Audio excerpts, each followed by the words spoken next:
बिस्मिल्लाहिर्रहमानिर्रहीम।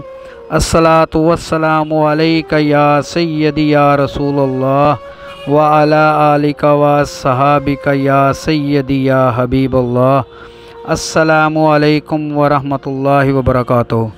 दरबार आलिया हज़रत सुल्तान बाहू रहमतुल्लाह अलैह के सहन में एक पुख्ता तालाब बना हुआ है और उसके अतराफ़ में वज़ू के लिए टोटियाँ लगी हुई हैं जहाँ पर ज़ायरीन वज़ू करते हैं और हज़ारों ज़ायरीन इस तालाब में प्लास्टिक के खिलौने और नोटों की सूरत में पैसे डालते नज़र आते हैं।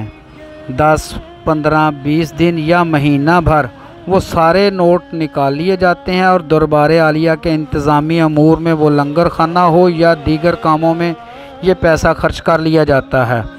1985 ईस्वी से 1990 ईस्वी के दौरानिया तक इस पुख्ता तालाब में पानी दरबार आलिया के मेन गेट से मशरक़ जानब बाहर वाले वज़ू खाना के दरमियान एक कुआं हुआ करता था जिसे झलार या टिंडों वाला कुआं कहा भी जाता है। इस कुएं से बैल की मदद से पानी निकाला जाता था। यही पानी पुख्ता तालाब में एक खाले की मदद से डाला जाता था और बाकी पानी दरबार आलिया के अतराफ़ में खेती बाड़ी के लिए भी यही पानी इस्तेमाल होता था। दौरे जदीद में इस कुआं को ख़त्म कर दिया गया और खेती बाड़ी के लिए पानी का इंतज़ाम दौरे जदीद के मुताबिक कर लिया गया। वज़ू खाना के लिए पानी का इंतज़ाम पंप से कर लिया गया। अब आते हैं वज़ू खाना यानी तालाब में नोटों की बरसात की तरफ। ये नोट ज़ायरीन कब से इस तालाब में फेंक रहे हैं और अपनी मुरादें भरते हैं और सोना लजपाल मुर्शद अपने आस्ताना पर आने वाले किसी साइल को खाली झोली नहीं लौटाता, उनकी मुराद पूरी होती है।